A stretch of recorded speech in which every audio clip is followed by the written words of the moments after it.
各位网友，大家好，今天是2021年3月24号，星期三，欢迎大家参加王健每日观察直播1的节目。我们今天的题目是招商银行年报揭示中国财富差距惊人的现实啊。那么我们今天这个主题讲财富，讲贫富差距，讲社会主义啊。什么叫社会主义啊？那么过去一段很长的时间啊，关于中国到底是在消费升级还是消费降级的问题，有很长时间的争论啊。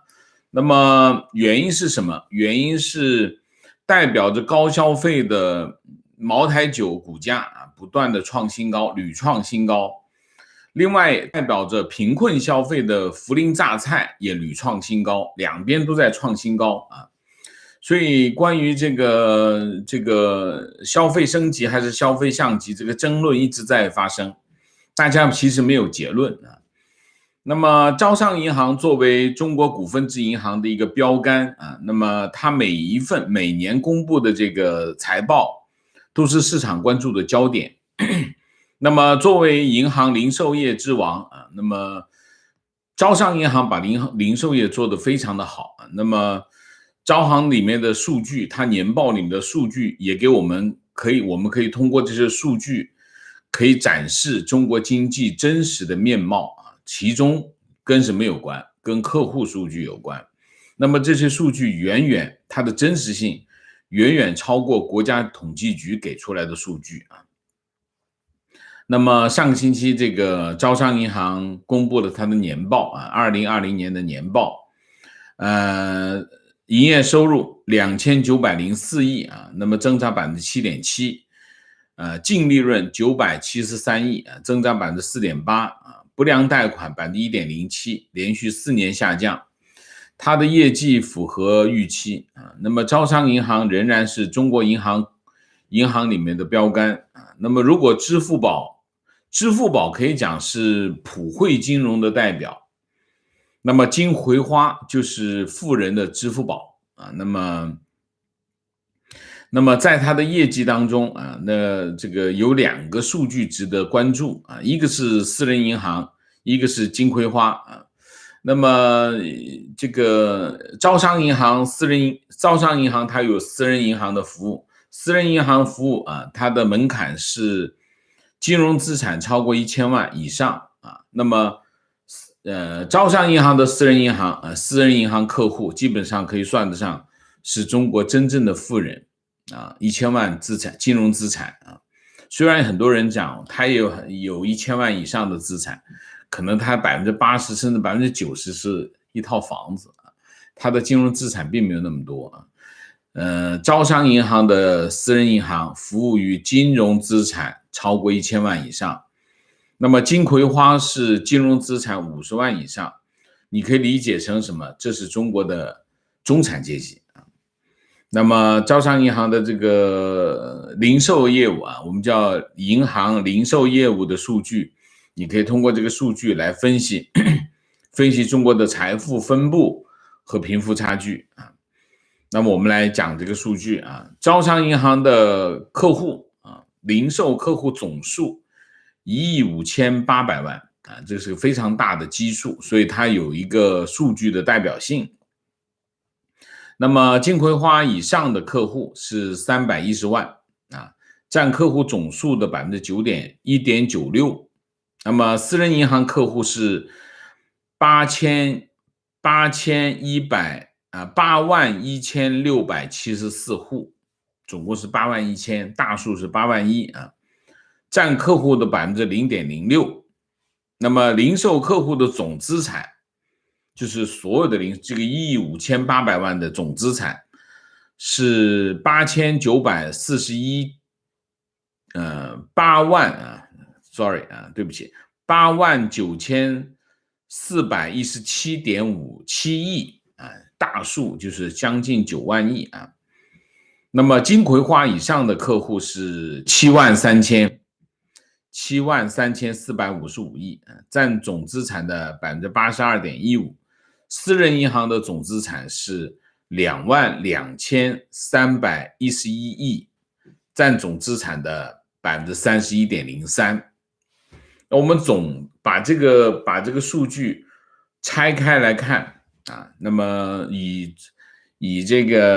招商银行的客户数据为代表，那么我们看中国的财富分配是怎样的情况啊？中国的富人占总人口的 0.06%， 他占有的财富达到 31.03%， 那么平均资产就是富人的平均资产，金融资产不包括房产，我们这里讲的全部都不包括房产啊，房产是另外一个概念啊，房产很多人的房产都是负值啊。资产总额，金融资产总额是2775万啊，那么中产占 1.9%啊，那么财富占多少？占 51.12%， 平均资产152万，金融资产啊，就是存款、股票这些啊。普通人啊，这如果你存款很少，你就不用担心啊。中国的普通人占人口的 98.04%， 他的财富占全体总体财富的 17.85%， 也就是少于 18%。金融资产1.03万，也就是说，银行存款你就大数看银行存款，如果你的银行存款只有1万块，你一点都不用自卑，因为你就是中国的一个普通人啊。那么大家都差不多，所以这就是中国的真相，这就是中国财富的真相，贫富差距惊人啊。也就是说，我们要知道中国的普通人他的银行存款只有1万块人民币啊，这是非常重要的数据啊。那么这并不是真相的全部啊，我们还看一下全部的真相啊。从客户的增长数据来看啊，招商银行普通客户，就是那个存款1万的普通客户，过去1年增长了 9.58% 啊。那么金葵花客户增长了 16.98%， 将近 17%， 私人银行增加了 22%， 私人银行增加的最多，说明什么？富人客户快速增长速度最快，意味着什么？意味着社会财富正在迅速的向少数人集中，理解吗？迅速的向少数人集中，这是第一个。第二个，从资产增长速度来看啊，那么普通客户增长速度 3.41%， 看得过去还不错啊。那么金葵花客户资产增长 1.38%， 不如普通客户啊。那么私人银行的资产增长速度是 1.59%， 那么比这个金葵花多啊。那么也就是说，富人更富了啊。你看哈，就是私人银行的客户的资产增长速度比这个中产金葵花增长的快，那也就是说，头部的这个客户财富增长速度非常的快。那么好消息是什么？看上去一个好消息是普通客户资产增长速度最快，但是大家别忘记了，它的基数非常的低，它只有1万块。也就是说，从实际的数据你可以看到啊，就是说金额来看，普通客户资产增长了多少？300块钱。那么金葵花客户增长了多少？2万块钱。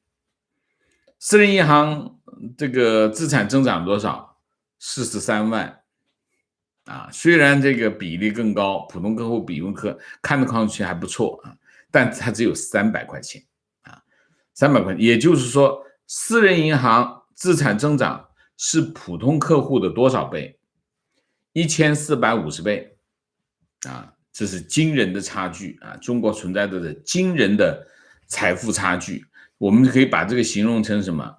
叫财富鸿沟啊！财富鸿沟，总国来看，0.06%的人掌握了31%的财富，1.9%的中产啊，0.06%的富人掌握了31%的财富，1.9%的中产掌握了51%的财富。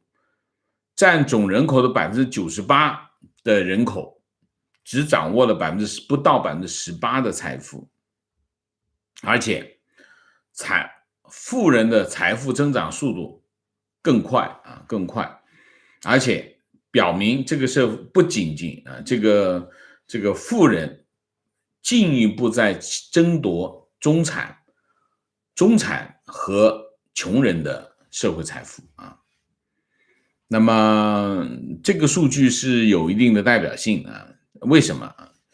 我们从现实来看啊，这个招商银行主要集中在它的分行主要集中在1、2线城市。那么1、2线城市，那你想一下啊，那么3、4线城市的情况比这更激烈啊，更差距会更大。所以实际上，中国真实的贫富差距会比招商银行反映出来的这个情况的差距还要大，因为它在3、4线城市的分布更少啊，所以你想一下，这个贫富差距更激烈啊。那么从国家统计局公布的数据来看，全国居民可支配收入的中位数去年是27540元啊，那么其中城市是4万，农村是1万5，中间差距多少？ 2.66 倍。所以实际上我们不讲富人、中产跟普通人的差距，我给大家看到的是什么？我们讲这2个收入的中位数讲的是什么？城乡差距。其实中国最大的财富差距首先反映在城乡差距上。那么城乡差距差多少？ 2.66 倍。就是普通的你不算特别优秀，你也不特别差，普普通通，你只要活在城市，你就比农村要高 2.66 倍的收入啊。这跟什么有关系？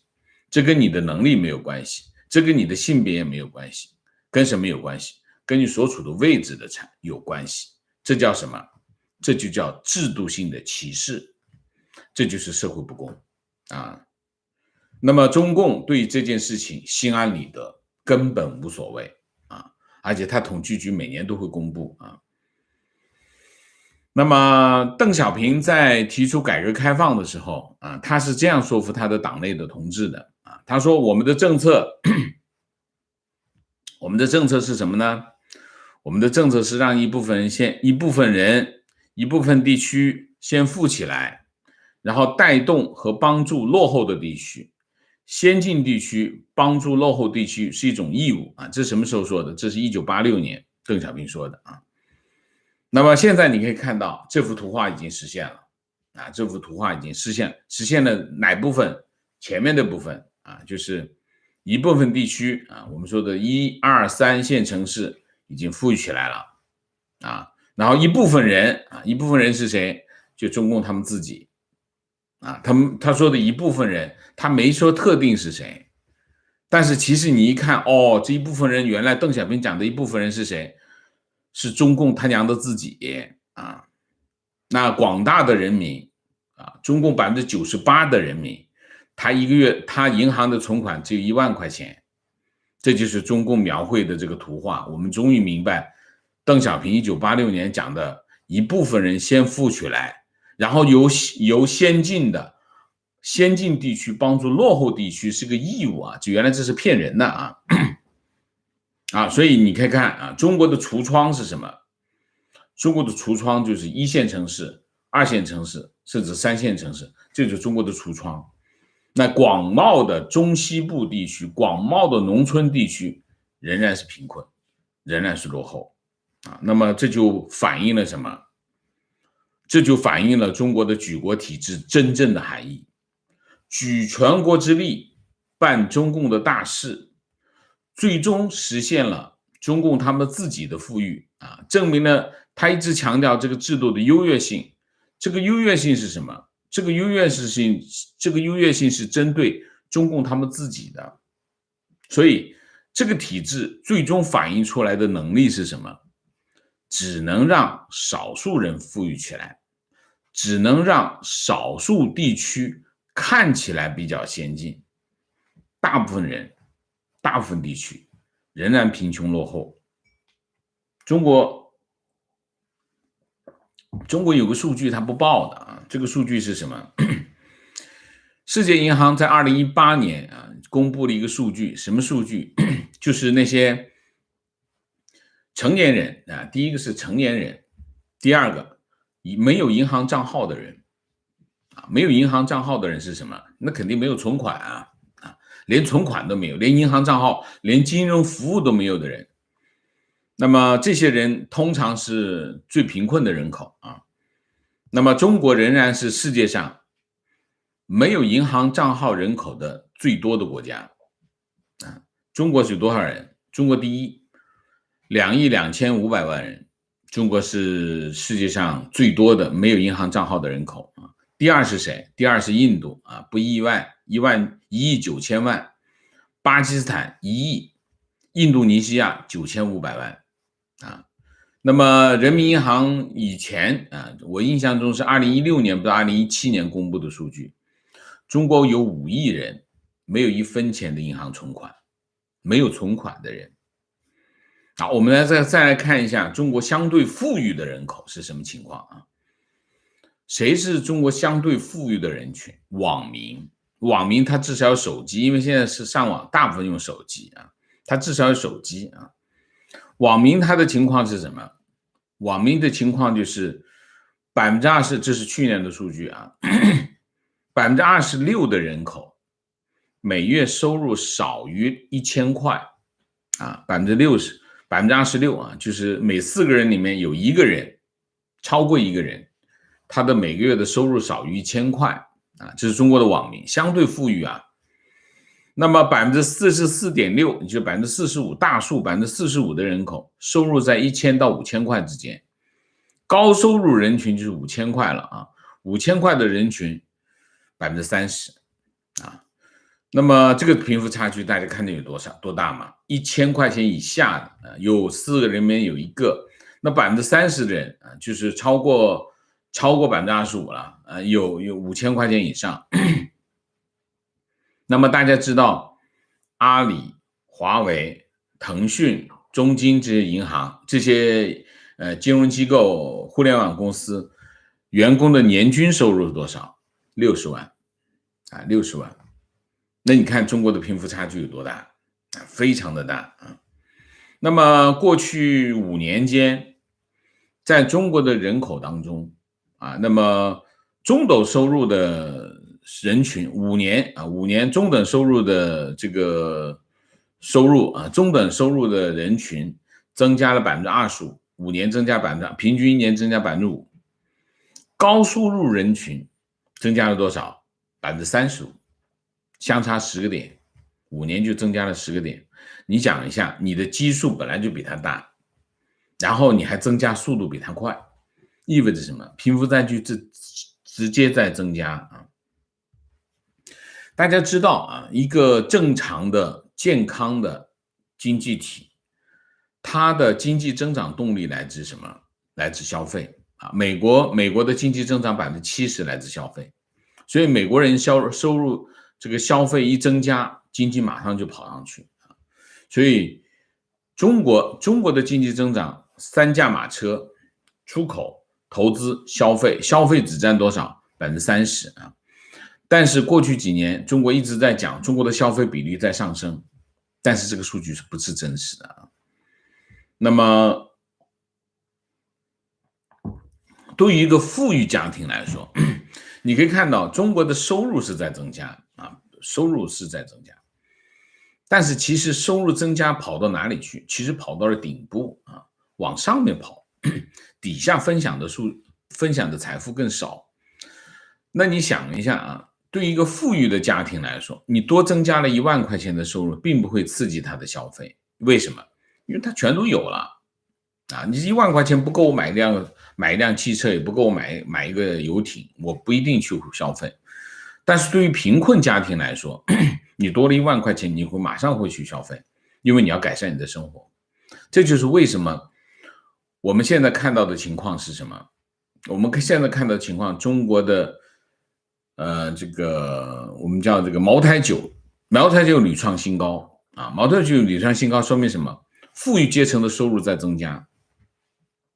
然后涪陵榨菜销售屡创新高，说明什么？穷人的人越穷，越来越多了。这是一件事情的同时存在，说明什么？说明中国的社会财富急剧的分化，我们叫既存在消费升级，又存在消费降级，这叫什么？这叫消费分化。消费分化导致的后果是什么？中国没有办法依靠消费来推动经济增长，这就是原因是什么？原因是两大块，一大块在整个经济体当中，政府拿走了一大部分本来大部分的国家政府只拿走一小部分，大部分的给了企业跟个人，国民收入很高那你现在中国很多人很骄傲说，你看我们高速公路全是新的，马路全是新的，我很骄傲。为什么？你以为那钱从哪里来？是从你口袋里拿走的。所以大家以为你看美国的道路坑坑洼洼，你看这个地方坑坑洼洼，为什么？我不想修，我想装到口袋里更好。这就是不同的政体带来的不同的结果。那么中国，当你发生一个消费分化的时候，背后反映的是财富的差距不断的扩大。财富差距不断的扩大的后果是什么？中国没有办法依靠消费去推动经济的成长。中国一直在讲我们已经完成了这个过程，我们的消费已经达到了，消费支撑了60%的增长，这是不对的，这完全不正确，这个数据是不真实的那么，所以上个月习近平宣布什么？宣布这个中国扶贫脱艰取得了全面胜利那么中国消灭了绝对贫困为什么这么做这么做的原因有2个需求。第一个需求，然后他要解决中国把扶贫攻坚作为过去3年一个非常重要的政治任务来解决。他首先要解决一个核心的逻辑问题，逻辑自洽。中国一直在讲中国在大国崛起，如果你大国崛起的同时，你中国有大量的大面积的贫困，绝对贫困的存在，你这逻辑上无法自洽。所以为什么过去3年要把这个扶贫当做一个攻坚战来做，要解决这个问题，是要解决这个逻辑上的问题，大国崛起的逻辑问题这是第一个需求。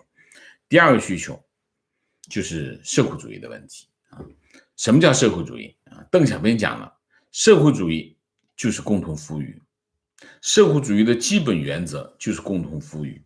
他1985年在这个全国科技会议上说，他说社会主义的目的就是要全国人民共同富裕，不是两极分化那如果你现在如果继续存在绝对贫困，那肯定不是共同富裕了，那就是两极分化。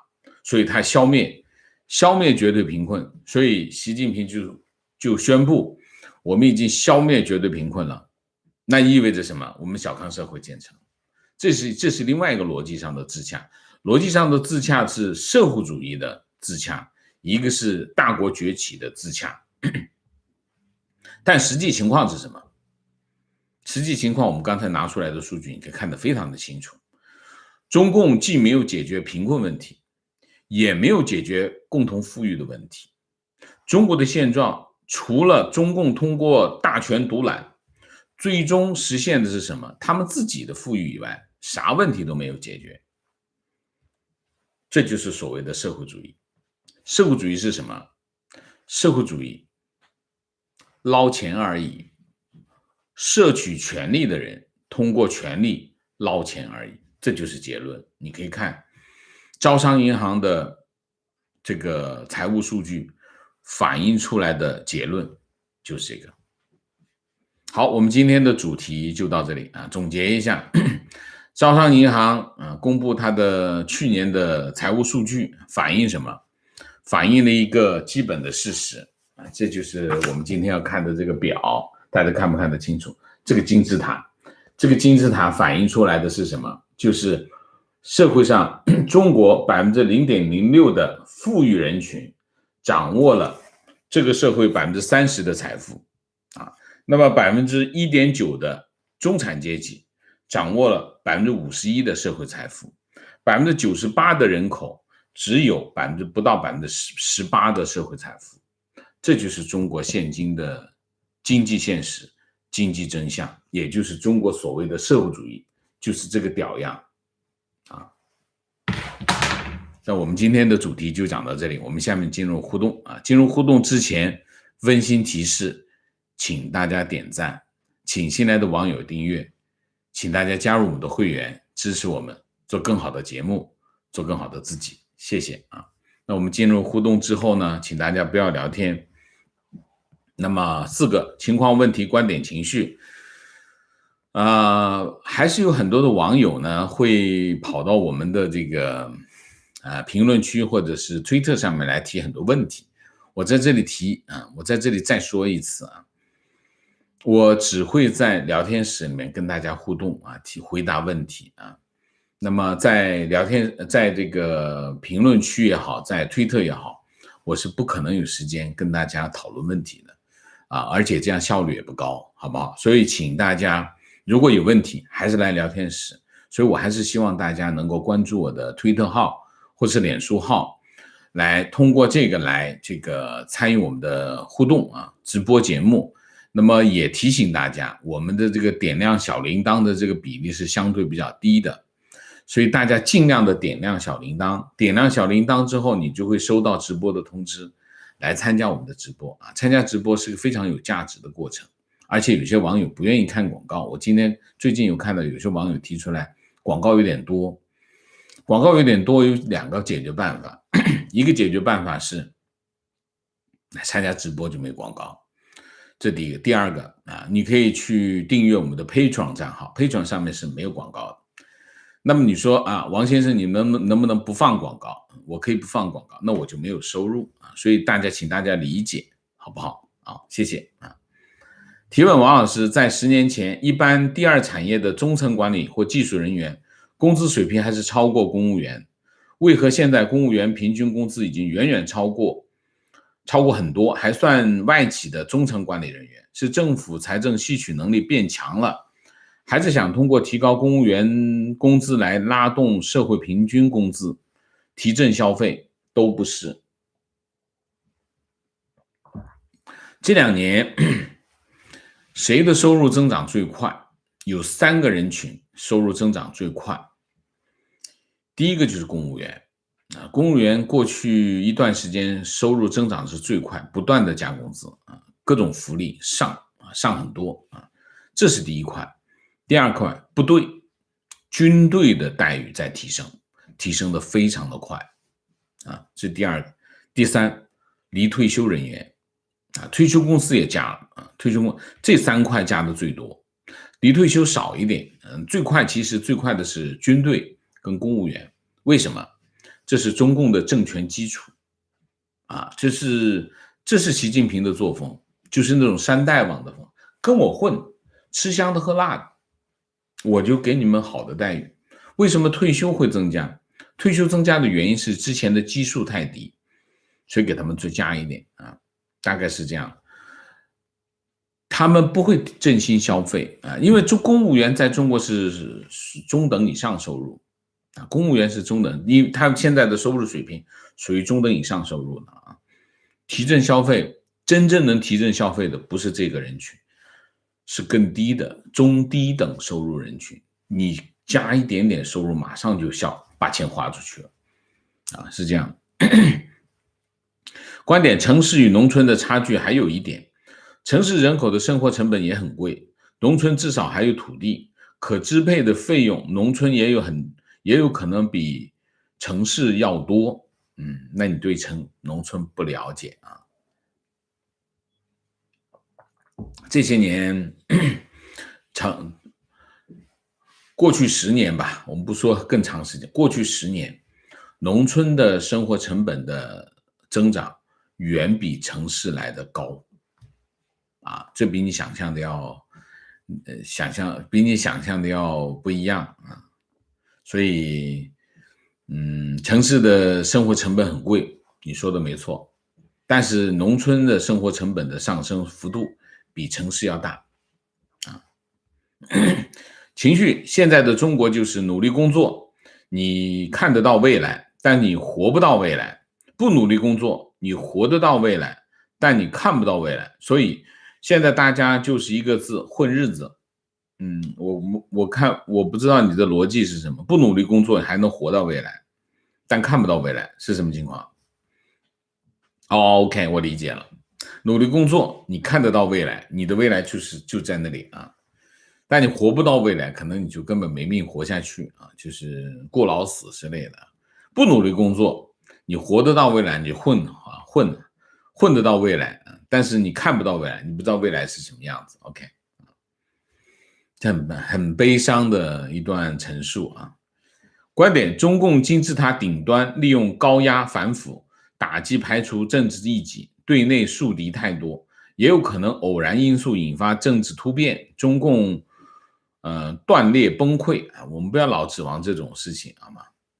观点：中国社会的贫富差距越来越大，这是加剧中国社会矛盾的重要原因之一。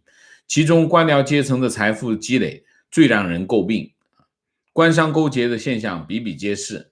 我的一些外国同事跟我一起在中国旅行，对中国光鲜的一面赞不绝口。可当我跟他们讲一些中国特色的致富故事时，他们都惊讶地瞠目结舌。观点：平均收入这一说法并不科学，应该使用乘法平均。收入1亿的人和收入1万的人，他们的平均收入因为相乘再开方，算出为100万这个没有意义我们通常不叫平均收入，我们叫收入中位数提问：现在中国的贫富差距如此之大，中共的灭亡是否只能在无力支付无止境的维稳费用之后才能灭亡？这是很多人都这么期望但是不会的。你觉得他们的财政部长们都是傻瓜吗？不会的，大家想多了我是中共的财政部长，我一看哟，这个维稳费用高了，那就降一点呗。降一点有多难没多难你知道维稳的那些人不就是靠这点钱吗？少发一点就少发一点了。大家经常有人讲中共的灭亡是因为维稳费用增加无力支付导致它的崩溃我觉得讨论这种问题真的没有价值。你想一下，一个财政部长或者是一个省的财政厅的厅长，他连这么简单的算术他都算不过来吗？不会的，不会那么容易就崩溃了的。中共那么大，对吗？所以大家不要老讲这么简单的事情，这么简单的事情不会发生的。你看得到他天天扒拉来扒拉去那几个数字他还看不到吗？所以我不同意我也不想就这个问题展开回答，因为浪费时间嘛，浪费公共空间。我们谈一点更切合实际更符合真相的事情，我觉得更重要观点：疲民之术让民众忙碌一生，身无分文又一事无成，每天下班累到在家中的几亿中国年轻人已经变得麻木和无知，逆来顺受，随波逐流，任人宰割，得过且过。如果有机会，也会成为底层互害的一份子，欺压别的韭菜并心安理得。打开微信、微博、抖音，热爱剥削自己的锁链，还觉得如果失去了锁链，他们将一无所有。这个非常有价值非常深刻疲民之术，中共就是疲民之术，就是让你的银行存款少1万块钱。但是我认识的社会底层的人1万块钱，他们天天在预支下个月的工资。基本上我以前在做这个企业的时候，这社会底层的人，什么叫社会底层的人？就是你每天都会有员工跑得来跟你预支下个月的工资，这他们的情况，他们的存款是负数啊，这是真实的。这个招商银行它针对的是什么？针对是有存款的人群。中国有5亿是1分钱存款都没有，我讲的就是我们那些同事，原来那些同事1分钱存款都没有，全是负数，天天是花呗这些到处借。中国其实你看到的中国的人群，中国的来自中国农村的这些农民工，他们只要家里有任何一件事情，他们就要负债，生病要负债，结个婚要负债，随个礼还要负债，什么都是负债。所以在这个问题上，中国呢，我一直在讲，就是我大概是中文 YouTube 上面讲中国贫困问题讲的最多的一个。为什么？因为中国的贫困问题真的很严重，真的比我们想象的严重得多。这就是我们这叫幸存者偏差。因为我们现在看到我们节目的人，大部分都是相对富裕的人群。你们生活的这个场景，你们生活的这个生活的状态，根本你看不到贫困。但是你去开个餐厅试一下，在你这个餐厅里面打工的这些人全部都是贫困，没有不是贫困，就是他们的情况就是工资拿来，工资一发，稀里哗啦一还，剩下比如说他3000块钱工资，工资一拿来2000块钱已经没有了，该还债干什么的就已经去，剩下了1000块钱，剩下1000块钱你能干啥？在现在的中国，1000块钱在城市你怎么过？手机花点几百，然后这个那个，刚才有网友说城市的生活成本很贵，是这样。你出去跟别人出去吃个饭试一下，餐厅的员工还出去跟别人吃饭，很正常，这就是人情往来。所以中国的情况真的是，所以我一直在讲，看待中国，就是你中国人，我经常讲的一个问题，中国人经常是我没看到的都不存在，我看到的就是一切，这就是中国人的世界观和中国人的思维方式，非常要不得。所以我经常遇到的，我经常在节目当中我就要讲这个问题，就是中国的贫困是中国大部分人，就是能够发言的人都看不到的现象，但是它是存在的，而且它不仅仅存在，而且非常严重的存在。它不仅非常严重的存在，而且它非常广泛的存在。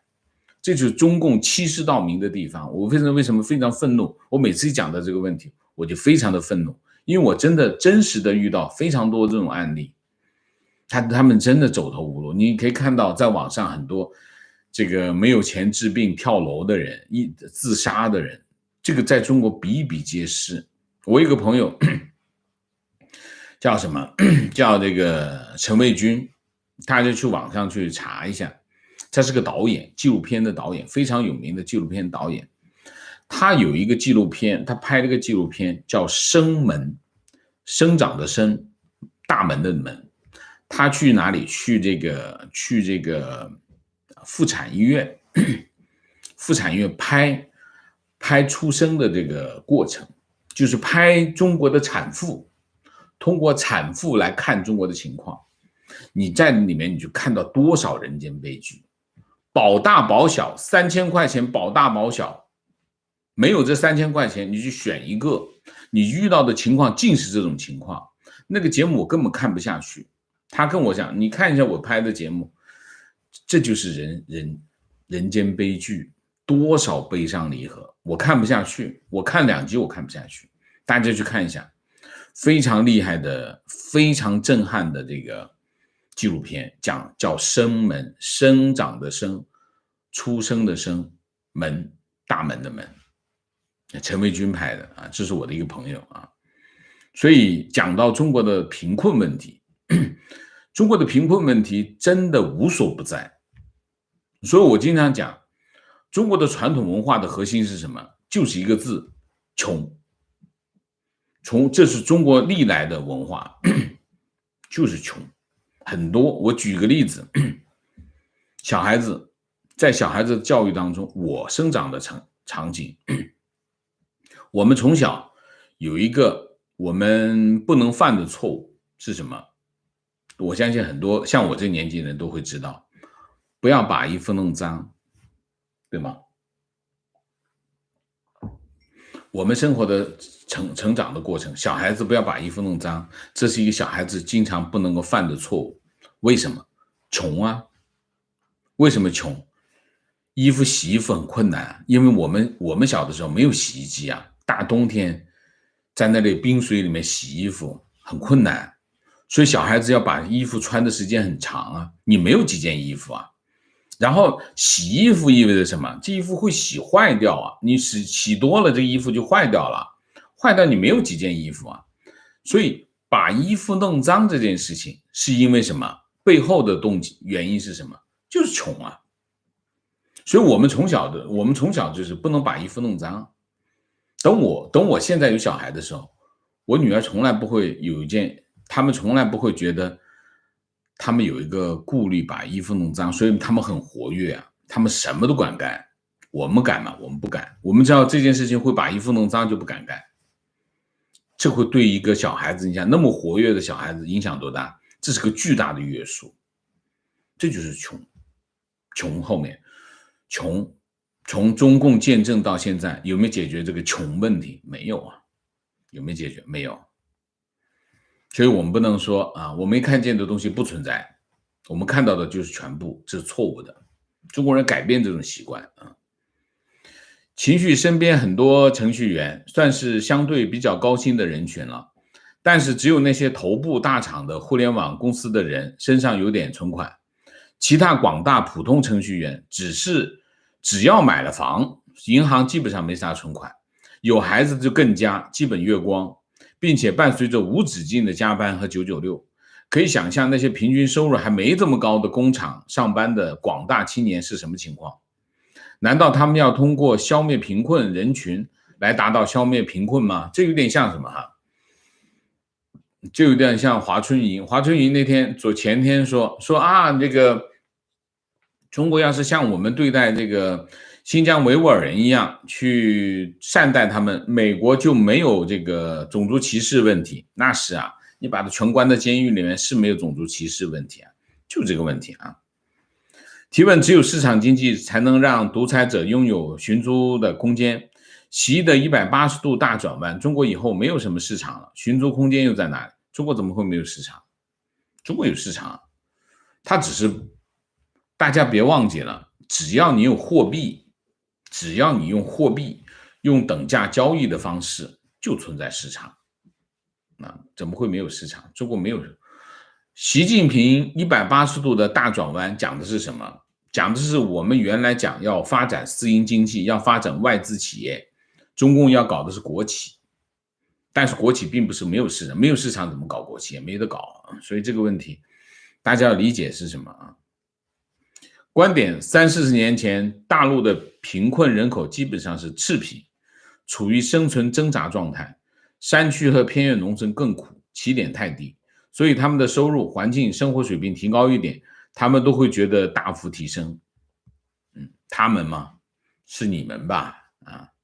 观点：这个财富分布金字塔失真，中国财富分布不是那么漂亮的正三角形，是埃菲尔铁塔形，而是上面细细长长的塔尖，底座胖的要命。是这样。那你让我怎么画呢？我得画出来啊。观点：中国的经济是 K 型经济，有钱的人一直往上，没钱的人一直往下。最可怕的是物价，中国的物价不会比先进国家低，所以中国要以消费拉动经济是不切实际的，根本是何不是肉糜的想法，非常正确。情况：我1月2万多，但是没有1毛钱的存款，一根大葱4块多，共匪成功的把人民币变成了卫生纸。情况：我走了大陆几个省看下来，论外食，物价最贵不是北上广深，而是旅游城市，比如黄山、张家界，但工资真的很低很低。观点：我是招行金葵花客户，可是最近焦虑的不行，同事买的各买的房各种大涨，我的钱放在银行贬值，拿出来买基金股票也赔了，看来还是自己修心不足。OK， 情绪，王先生说的真的是中国的真实。我现在都是没有存款的人群，还要扣着过日子，出去吃饭是不可能的啊。观点，关于贫困，特别同意王先生。另外，贫困人口做体力劳动，对身体健康的伤害也是长期的负面影响。观点，无论是城市还是农村，人们愿意挤到北上广深这一线城市，其根本原因是教育、医疗、就业等资源分配的不合理。这样的社会其实是非常畸形。北上广深，其实老实讲，去北上广深只有一个原因，工作机会多。当然，教育资源也好，医疗资源也好，你跑到那去打工，你不一定能够享受到这些资源。为什么？因为它是有门槛，你要有它的户口，才有跟这个有关联的资源啊。所以我觉得这个世界上的国家当中，只有一个国家是最没有资格讨论歧视的问题的，就是中国。中国是人类历史上最严重歧视的国家，从古到今都是如此，没有例外。所以中国政府最没有资格去评论别的国家歧视的问题，那是非常无耻的一件事情啊。情况，我一个外国人在中国都很容易遇到真正的贫困，那些在火车站的中老年不是历历在目吗？如果没有贫困的人，那些卖的火腿肠、送脸盆的泡面是卖给谁的呢？仅仅是要不要看到而已啊！是这样的，就是你选择性的忽略或者选择性的避开啊。观点，我认识的中国墙内，即使有能发言的穷人，也不愿意发言，他们是选择故意的沉默。这些人让自卑盖住了自己的口舌，所以我们永远听不到他们的声音。然后就是各种晒。观点，72年的历程，5代共匪把人民共和国完全变成了人与民的新种姓结构，人有官人、大人、富人，民有草民、贱民、刁民。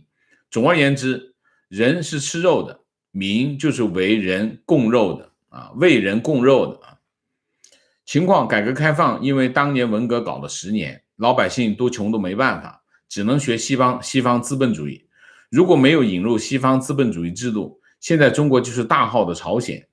马克思的社会主义制度理想化，忽略了人的贪婪、无底线、恋权导致的腐败屠杀。一个被德国人和俄罗斯人抛弃的思想，在中国被奉为座上宾，相当可笑吧？中国搞什么理论？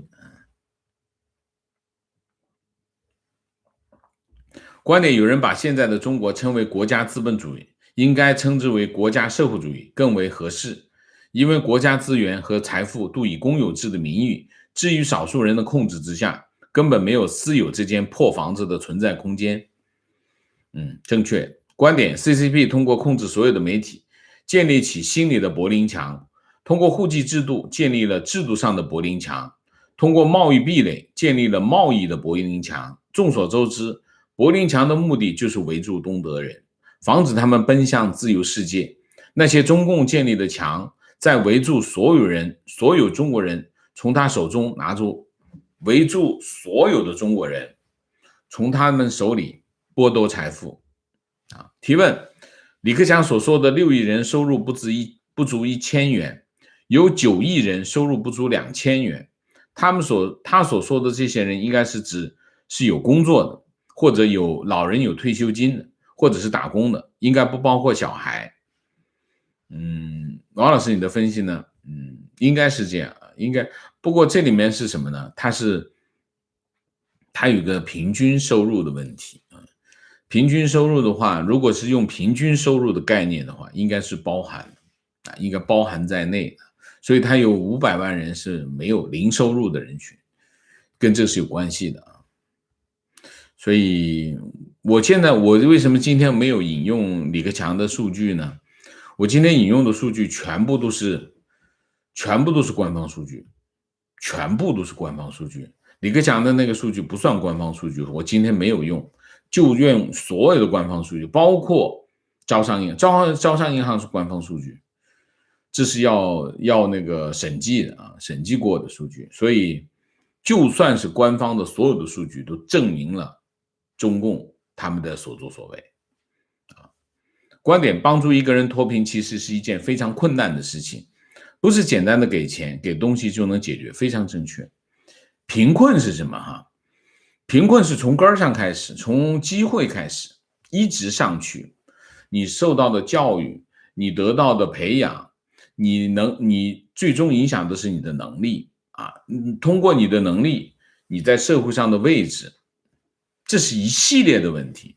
所以扶贫其实是一件非常困难的事情，所以你要从根本上解决问题，贫困的问题要从制度上解决问题。中国的贫困从根本上来说是制度造成的啊，制度上城乡差别造成的啊，各种各样的造成啊。观点透过四座大山把中产阶级变成新贫，延缓社会民主启蒙时间。另外刻意保持大量低端人口，除了提供世界工厂的血汗劳动外，还给中产阶级造成威胁。情况，我在上海教艺术，一节课500到1600元，有些有才的学生250都上不起，差距真的好大。真的好贵啊，真的好贵，看来我也是有穷人，250都上不起。我记得我女儿上的这个课，想一想多少钱，我不记得了啊，这是太太管的事情。情况，我身边好多人家里超过500元的东西，很多超过5年都没有换过。单位新领导上任，首先剥削底层员工的工资，原本5000左右的工资，现在4000不到。打监管电话、市政电话、上访都是问题提交上去就没有了下文。观点加情况，约在3年前，我回家去找家谱，一位在中山市春关的同学载我回斗门老家去，发觉村里的情况和50多年前差不多，房屋也是一样。我的同学说，改革开放的结果在这里一点都看不到。这里是珠三角还是这么穷？珠三角已经很厉害了啊。观点，户籍制度是个反人类的制度。我是上海户籍的，想去其他地方发展根本不可能。上海现在写字楼空置率很高，就业也不算太景气，更不要说其他地区，很多人都是图个就业机会而已，哪来什么城市配套设施，根本没钱没户口去享受城市配套设施啊。提问，中共为什么要抓环保？中共应该不会真的在意环境保护，因为环境污染太厉害，还是为了产业升级，或者习做一个政绩？我不知道，我其实对，这是我的一个短板，我在这块我无法理解环保政策，作为一个国家战略，它背后的逻辑我还没有自洽，所以我不知道怎么解释啊。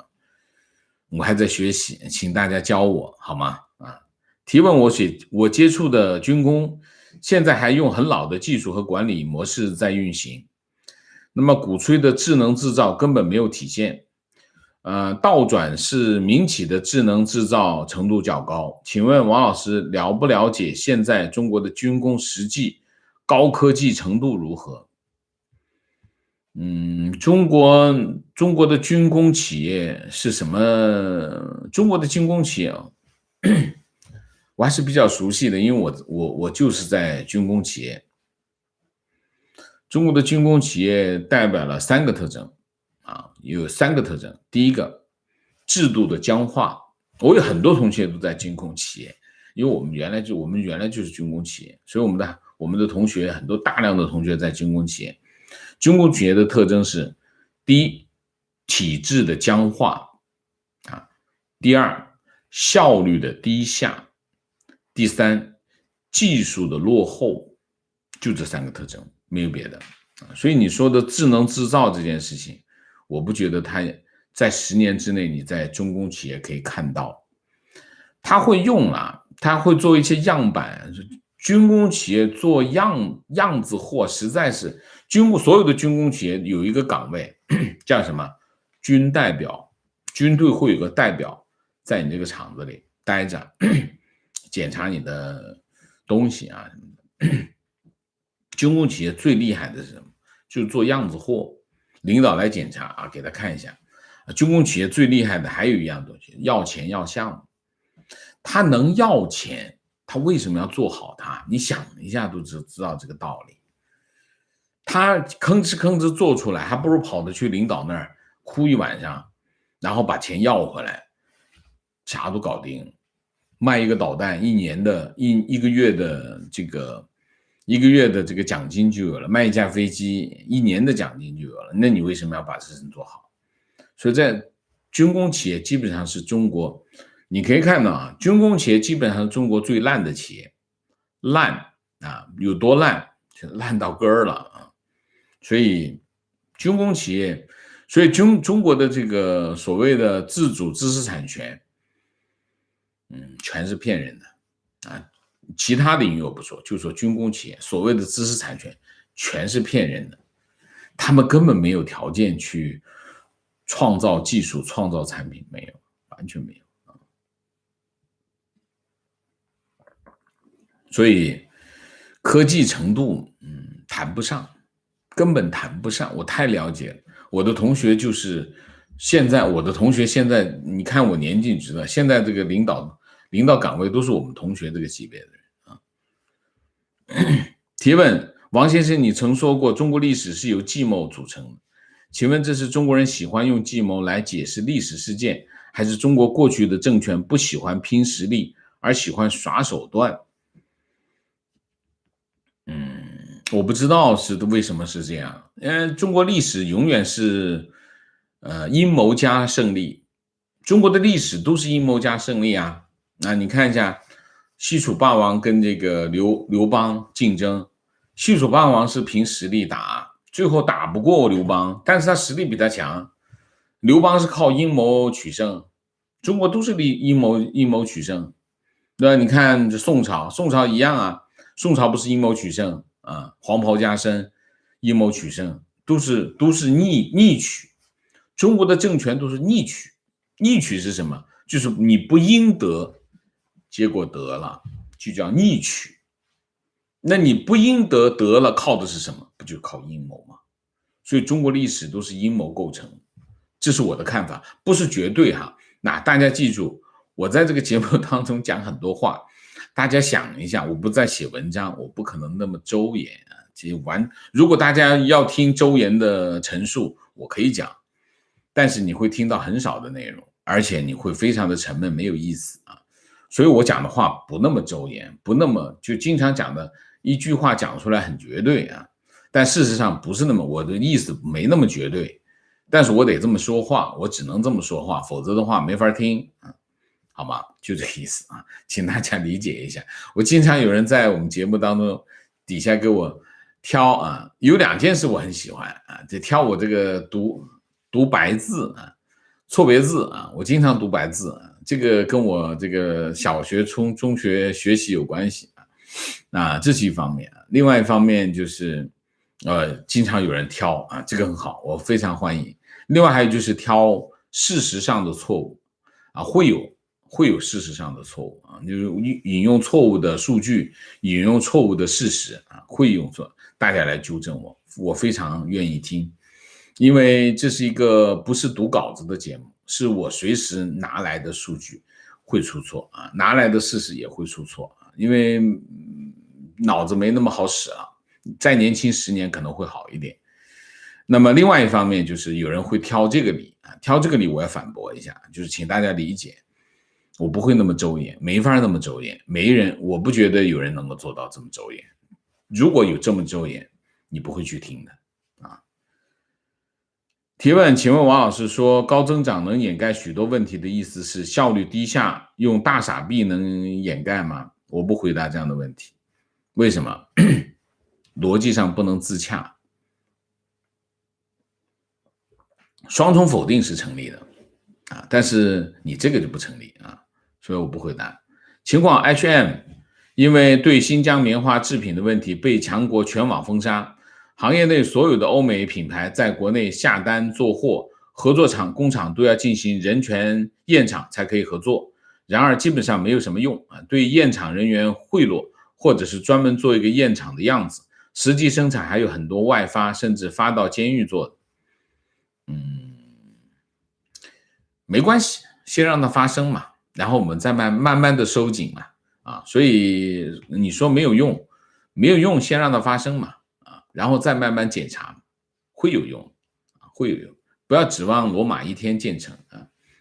情绪每天守候王先生的频道，我已经看了1年多了啊，谢谢啊。情况：中国学生申请台湾的大学，要附2封推荐信，他们都花钱买清华大学教授的推荐信。情况：今天给儿子报名日语等级考试，中国的教育部官网报名名额几小时全部抢光，结果发现某宝上有黄牛卖名额，直接加500，N1 被炒到2000。情况：我是快手程序员，税前工资不到5万，税后前半年3万8，买了一个200万的房子给父母。父母给的钱，自己存款10万，不敢生孩子，养不起。OK， 情况：本地有人在网上信访，开了个造纸厂，以环保名义罚款，以偷电名义罚款，结果导致造纸厂罚款300万，直接被迫关门，亏损1000万，一直信访没有结果。这就是环保为名割小微企业的实力啊！300万能罚300万。亏1000万的不是小微企业了，这是中型企业了。提问：耐克、H&M 抵制新疆棉，为什么这些大企业突然进行抵制？这是不是预兆着西方之后会对中国开展一系列的制裁？好问题啊！为什么 H&M、Nike 会抵制新疆棉？这是一个传导啊！什么叫传导？就是当你这个社会开始认为新疆这件事情这个社会已经不能接受的时候，这个社会就形成一个社会共识，我要抵制新疆棉。那这个社会共识会传导到哪里？会传导到消费层面。我在 H&M 的时候，如果有人说 H&M 这个衣服它的这个布是用新疆棉花织的，那我就不买呗。我就觉得去买另外一个人说我这个布是没有新疆棉的，然后这个我就选择它了。这就是个传导到企业那里，企业唯利是图企业是唯利是图，但是企业也有价值观企业也有价值取向，企业的价值取向是服务于它的整体企业战略的。不要说别人虚伪那不是虚伪，那是一个战略就是说价值观是企业的战略的一部分。你比如说 Levi's 讲的大价值观就是一个，我在美国做，我是土生土长的品牌，这是 Levi's 的价值观。这价值观是有意义的，它是包含在品牌内涵之中的所以价值观是企业的一部分。那好，当你的社会有这样的共识的时候， H&M 就会抵制新疆棉，耐克也会抵制新疆棉，这是他企业行为的逻辑，就是这样的逻辑就是这样的逻辑。反映的是什么？反映的是这个社会的共识提问：现在环境正在强化洗脑，在幼儿园也推行同心向党，请教王老师，作为父母如何对小孩子进行反洗脑教育，特别是我们的历史教育，一下子说太多，怕造成孩子观念混乱，又不忍心小孩子慢慢被洗脑成型这是个很大的题目我们之前有说过我们在会员节目当中有说过，我一下子讲不完我们可能要我找个时间再讲一次，好不好？因为这个问题其实是个很困扰的问题啊，很困扰的，就我也很困扰这个问题。我的办法是什么？送到国际学校去啊，那这就根本解决了问题。但很多家长做不到，因为他没有这样的条件，是父母他很多国际学校他需要父母都不是中国籍。那有没有其他的办法？我们回头找个时间专门讲嘛，好不好？啊，今天这个时间有点过了。啊，明谢米卡卡，谢谢。伊琳娜妈，谢谢。徐嘉诚，谢谢。好，我们今天的节目就到这里，感谢大家的参与，我们下个节目再见。再见之前，请大家点赞，请新来的网友订阅，请大家加入我们的会员，支持我们做更好的节目，做更好的自己。谢谢大家，谢谢。